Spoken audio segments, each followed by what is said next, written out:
Hello दोस्तों, नमस्कार। स्वागत है आप सभी का जीएस कैरियर एकेडमी में। दोस्तों, आज की यह वीडियो वर्तमान में कौन क्या है इस टॉपिक पर आधारित है। देखिए, अभी पिछले दिनों जितनी भी नई नियुक्तियां महत्वपूर्ण पदों पर हुई हैं, उन सभी को हम लोग इस वीडियो में डिटेल में डिस्कस करेंगे। पूरी जानकारी आप लोग को अपडेटेड दी जाएगी, जो आपके आने वाले प्रतियोगी परीक्षाओं के लिए महत्वपूर्ण भी है। तो वीडियो को आप लोग एंड तक जरूर देखिएगा। सबसे पहले बात करते हैं वर्तमान में भारत के राष्ट्रपति कौन हैं। तो देखिए, अब भारत के नए राष्ट्रपति बनी हैं श्रीमती द्रौपदी मुर्मू जी। आप लोग इमेज में देखिए, ये हैं श्रीमती द्रौपदी मुर्मू जी, जो कि 15वें नंबर की भारत की राष्ट्रपति बनी हैं। अब राष्ट्रपति की बात है तो जो इंपॉर्टेंट फैक्ट आपके एग्जाम में पूछे जा सकते हैं उनको भी डिस्कस करते हैं। भारत के राष्ट्रपति भारत के प्रथम नागरिक और संवैधानिक प्रमुख भी होते हैं। भारत के राष्ट्रपति बनने के लिए न्यूनतम आयु कितनी है? 35 वर्ष। और भारत के राष्ट्रपति का कार्यकाल कितना होता है? अधिकतम 5 वर्ष के लिए भारत के राष्ट्रपति का कार्यकाल होता है। इनका वेतन 5 लाख रुपए होता है। और भारत के राष्ट्रपति अपना त्यागपत्र किसको सौंपते हैं? उपराष्ट्रपति को। भारतीय संविधान के अनुच्छेद 52 में भी दिया गया है कि भारत का एक राष्ट्रपति होगा, यानी आर्टिकल 52 में दिया हुआ है कि भारत का एक राष्ट्रपति होगा। भारत के राष्ट्रपति को शपथ कौन दिलाता है? सुप्रीम कोर्ट के मुख्य न्यायाधीश। और भारत के प्रथम राष्ट्रपति कौन थे? डॉक्टर राजेंद्र प्रसाद। 2 पॉइंट आप लोग और याद रखिएगा कि देखिए, जो द्रौपदी मुर्मू जी हैं, ये पहली आदिवासी महिला राष्ट्रपति बनी हैं। और भारत की पहली महिला राष्ट्रपति कौन थी? श्रीमती प्रतिभा देवी पाटिल। वर्तमान में भारत के उपराष्ट्रपति कौन हैं? तो अभी नए ही नियुक्त हुए हैं श्री जगदीप धनखड़ जी, जो कि 14वें नंबर के भारत के उपराष्ट्रपति बने हैं। इससे पहले ये बंगाल के गवर्नर थे और वहां से गवर्नर पे रिटायर होने के बाद इनको भारत के उपराष्ट्रपति के तौर पर नियुक्त किया गया है। उपराष्ट्रपति से संबंधित इंपॉर्टेंट पॉइंट की बात कर लेते हैं। तो जो भारत के उपराष्ट्रपति हैं, ये राज्यसभा के सभापति होते हैं।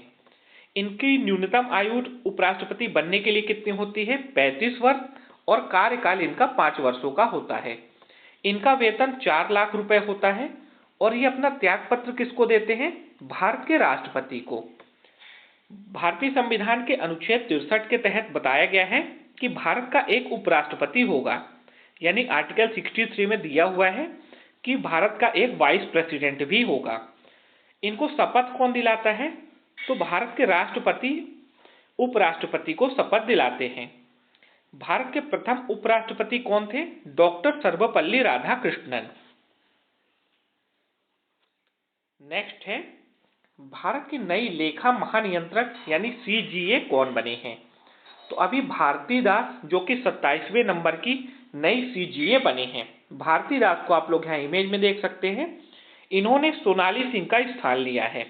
पहले सोनाली सिंह सीजीए थी और अब भारती दास भारत की नई लेखा महानियंत्रक बन गई हैं। एक पद होता है सीजीए का और एक पद होता है सीएजी का। तो आप लोग इन दोनों में कभी कंफ्यूज मत होइएगा। देखिए, सीजीए कौन है? भारती दास। और सीजीए का फुल फॉर्म इंग्लिश में होता है कंट्रोलर जनरल ऑफ अकाउंट। वहीं सीएजी का फुल फॉर्म क्या होता है? कंप्ट्रोलर जनरल ऑफ अकाउंट, जिसको हिंदी में बोलते हैं नियंत्रक एवं महालेखा परीक्षक। और भारत के इस समय सीएजी कौन है? गिरीश चंद्र मुर्मू। तो सीजीए हो गई भारती दास और सीएजी है गिरीश चंद्र मुर्मू। अगला बात कर लेते हैं, भारत के नए महान्यायवादी कौन बने हैं? तो अभी आर वेंकट रमणी, जो कि 16वें नंबर के भारत के महान्यायवादी बने हैं। ये हैं आर वेंकट रमणी, जिन्होंने के वेणुगोपाल का स्थान लिया है। महान्यायवादी की नियुक्ति अनुच्छेद 76 के तहत भारत के राष्ट्रपति के द्वारा की जाती है, यानी इनकी नियुक्ति कौन करता है? भारत के राष्ट्रपति। भारत का जो महान्यायवादी है, ये भारत सरकार का मुख्य कानूनी सलाहकार तथा प्रमुख वकील होता है, यानी एक महत्वपूर्ण पद है भारत में, भारत के महान्यायवादी। और ये कौन है? आर वेंकट रमणी। दोस्तों आप लोग को जानकारी अच्छी लग रही हो तो वीडियो को आप लोग लाइक और शेयर जरूर करिएगा। चैनल पर पहली बार आए हैं तो चैनल को सब्सक्राइब करके बेल आइकन को भी प्रेस कर लीजिए, जिससे कि आने वाली जो इंपॉर्टेंट वीडियो है उनकी नोटिफिकेशन आपको सबसे पहले मिल जाए। चलिए बात करते हैं अगला, भारत के नए मुख्य न्यायाधीश कौन बने हैं, यानी चीफ जस्टिस ऑफ इंडिया अभी कौन बन गए हैं? DY चंद्रचूड़। इसको आप लोग डबल स्टार करके रख लीजिए, क्योंकि ये आपके आने वाले एग्जाम में पूछा भी जा सकता है। अभी हाल ही में नियुक्त हुए हैं DY चंद्रचूड़, जो कि 50वें नंबर के चीफ जस्टिस ऑफ इंडिया बने हैं। ये है DY चंद्रचूड़। इन्होंने किसका स्थान लिया है? तो UU ललित का स्थान लिया है DY चंद्रचूड़ ने। सुप्रीम कोर्ट के अब CJI होते हैं, तो सुप्रीम कोर्ट की स्थापना कब हुई थी? 28 जनवरी 1950 को। और भारत का सुप्रीम कोर्ट कहां पर है? नई दिल्ली में। जस्टिस DY चंद्रचूड़ का पूरा नाम क्या है? धनंजय यशवंत चंद्रचूड़। और ये कहां के हैं? महाराष्ट्र के मुंबई के रहने वाले हैं DY चंद्रचूड़, जो कि अब वर्तमान में भारत के CJI हैं। BCCI के नए अध्यक्ष कौन बने हैं? एक महत्वपूर्ण पद होता है भारत में BCCI अध्यक्ष, और अब नए BCCI अध्यक्ष बन गए हैं रोजर बिन्नी। अभी इनसे पहले सौरभ गांगुली BCCI के अध्यक्ष थे, और अब सौरभ गांगुली रिटायर हो गए हैं इस पद से, और नए अध्यक्ष बन गए हैं रोजर बिन्नी। ये काफी चर्चित क्रिकेटर भी थे रोजर बिन्नी, और अब ये BCCI के अध्यक्ष बन गए हैं। BCCI की बात करें तो सचिव कौन है? जय शाह है। CEO कौन है? हेमांग अमीन है। एथिक्स ऑफिसर और लोकपाल कौन है? विनीत सरन है। BCCI की स्थापना हुई थी 1928 में, और BCCI का मुख्यालय कहां पर है? मुंबई में। तो BCCI के जितने भी महत्वपूर्ण पद होते हैं इनको आप लोग याद रखिएगा, जैसे कि अध्यक्ष रोजर बिन्नी है, सचिव जय शाह है, CEO हेमांग अमीन है, और एथिक्स ऑफिसर और लोकपाल है विनीत सरन। कांग्रेस पार्टी के नए अध्यक्ष कौन बने हैं?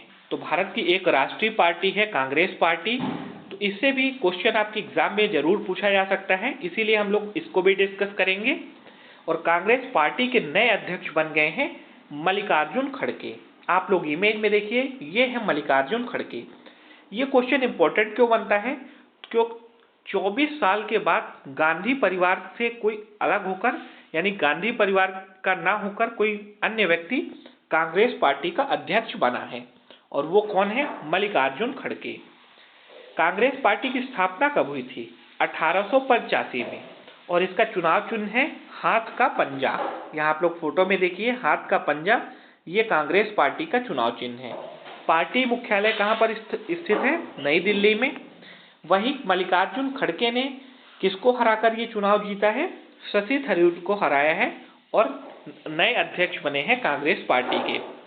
कांग्रेस पार्टी की जो स्थापना हुई थी 1885 में, और इसके फाउंडर मेंबर यानी संस्थापक कौन थे?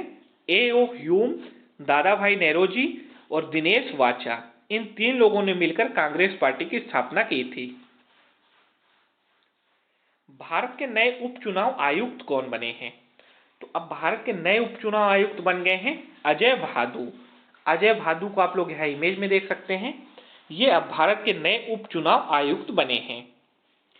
भारत के चुनाव आयुक्त कौन है? अनूप चंद्र पांडे हैं। मुख्य चुनाव आयुक्त कौन है? राजीव कुमार है, यानी चीफ इलेक्शन कमिश्नर है राजीव कुमार, इलेक्शन कमिश्नर है अनूप चंद्र पांडे, और उपचुनाव आयुक्त हैं अजय भादु। तीनों महत्वपूर्ण पद हैं, तीनों नाम आप लोग जरूर याद रखिएगा। चुनाव आयोग का मुख्यालय कहां पर है? नई दिल्ली में। और चुनाव आयोग की स्थापना कब हुई थी? 25 जनवरी 1950 में। वर्तमान में UIDAI के अध्यक्ष कौन हैं? तो UIDAI इसका फुल फॉर्म क्या होता है? Unique identification authority of India. UIDAI जो कि आपका आधार कार्ड बनता है, ये इसी के माध्यम से बनाया जाता है। UIDAI के माध्यम से ही आधार कार्ड बनता है, और हिंदी में इसका फुल फॉर्म होता है भारतीय विशिष्ट पहचान प्राधिकरण। इसके नए अध्यक्ष बने हैं सौरभ गर्ग, जिनको आप लोग यहाँ इमेज में देख सकते हैं, ये हैं सौरभ गर्ग। UIDAI की स्थापना हुई थी 2009 में और इसका मुख्यालय है नई दिल्ली में। वर्तमान में नीति आयोग के अध्यक्ष कौन हैं? तो वर्तमान में नीति आयोग के अध्यक्ष हैं श्री नरेंद्र मोदी जी। उपाध्यक्ष हैं सुमन के बेरी और CEO कौन है? परमेश्वरन अय्यर। नीति आयोग की स्थापना हुई थी 1 जनवरी 2015 में। मुख्यालय इसका नई दिल्ली में है। नीति का फुल फॉर्म क्या होता है? National institution for transforming India. पहले योजना आयोग था जिसको रिप्लेस करके 1 जनवरी 2015 को नीति आयोग की स्थापना हुई थी और तब से ही इसके अध्यक्ष कौन है? श्री नरेंद्र मोदी जी। और इसके उपाध्यक्ष अभी नए बने हैं सुमन के बेरी। तो ये नाम आप लोग जरूर याद रखिएगा, एग्जाम में पूछा जा सकता है। वीडियो को अभी तक लाइक नहीं किए हैं तो लाइक जरूर कर दीजिए। वर्तमान में रेलवे बोर्ड के अध्यक्ष और CEO कौन है? तो रेलवे बोर्ड के अध्यक्ष और CEO हैं विनय कुमार। विनय कुमार जी को आप लोग इमेज में देख सकते हैं। RRB यानी रेलवे बोर्ड की स्थापना कब हुई थी? 16 अप्रैल 1853 में। और रेलवे बोर्ड का फिर गठन कब हुआ? 1905 में।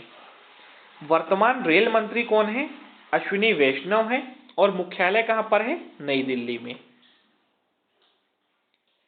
केंद्रीय प्रत्यक्ष कर बोर्ड यानी CBDT के नए अध्यक्ष कौन बने हैं? तो अभी नितिन गुप्ता जी को CBDT का नया अध्यक्ष बनाया गया है। नितिन गुप्ता जी ने किसको रिप्लेस किया है? तो इन्होंने संगीता सिंह का स्थान लिया है और इसके नए अध्यक्ष बन गए हैं नितिन गुप्ता। CBDT इसका फुल फॉर्म होता है central board of direct taxes. स्थापना हुई थी 1 जनवरी 1964 में और मुख्यालय नई दिल्ली में है। CBSE का नया अध्यक्ष किसे नियुक्त किया गया है? तो CBSE का अध्यक्ष एक महत्वपूर्ण पद है और इसके नए अध्यक्ष बनाई गई हैं निधि छिब्बर जी। आप लोग फोटो में देखिए, ये हैं निधि छिब्बर जी जिन्होंने विनीत जोशी का स्थान लिया है। CBSE का फुल फॉर्म होता है central board of secondary education. स्थापना इसकी 2 जुलाई 1929 में हुई थी। CBSE का मुख्यालय नई दिल्ली में है। राष्ट्रीय जांच एजेंसी के नए महानिदेशक कौन बने हैं? तो राष्ट्रीय जांच एजेंसी यानी NIA, इसका नाम आप लोगों ने कई बार सुना होगा NIA का, जिसका इंग्लिश में फुल फॉर्म होता है नेशनल इन्वेस्टिगेशन एजेंसी। और इसके नए महानिदेशक बने हैं दिनकर गुप्ता जी। ये हैं दिनकर गुप्ता जी जो कि एक IPS अधिकारी हैं और इनको अभी NIA का नया महानिदेशक बनाया गया है। NIA इसकी स्थापना हुई थी 2009 में और इसका मुख्यालय नई दिल्ली में है। सऊदी अरब के नए प्रधानमंत्री कौन बने हैं? तो अब सऊदी अरब के नए प्रधानमंत्री बन गए हैं मोहम्मद बिन सलमान। इनका पूरा नाम है मोहम्मद बिन सलमान बिन अब्दुल अजीज अल सऊद। तो आप लोग इतना याद रख लीजिए, मोहम्मद बिन सलमान सऊदी अरब के नए प्राइम मिनिस्टर बन गए हैं। सऊदी अरब की राजधानी है रियाद और यहाँ की मुद्रा क्या है? Saudi riyal. भारत के नए CDS कौन बने हैं? तो आप सभी को पता होगा कि भारत के पहले CDS थे जनरल बिपिन रावत, जिनकी हेलीकॉप्टर दुर्घटना में डेथ हो गई थी। तो फिर CDS का पद कई महीनों तक खाली था और अब नए CDS बने हैं अनिल चौहान। तो दूसरे नंबर के CDS बने हैं अनिल चौहान। CDS का कार्यकाल 3 साल का होता है या फिर 65 वर्ष की आयु तक, यानी जो चीज पहले हो जाएगा तो उसी को माना जाएगा। गठन कब हुआ था CDS का? 1 जनवरी 2020 में। और नियुक्ति किसके द्वारा की जाती है CDS की? केंद्र सरकार के द्वारा। अखिल भारतीय आयुर्विज्ञान संस्थान यानी एम्स नई दिल्ली के नए निदेशक कौन बने हैं?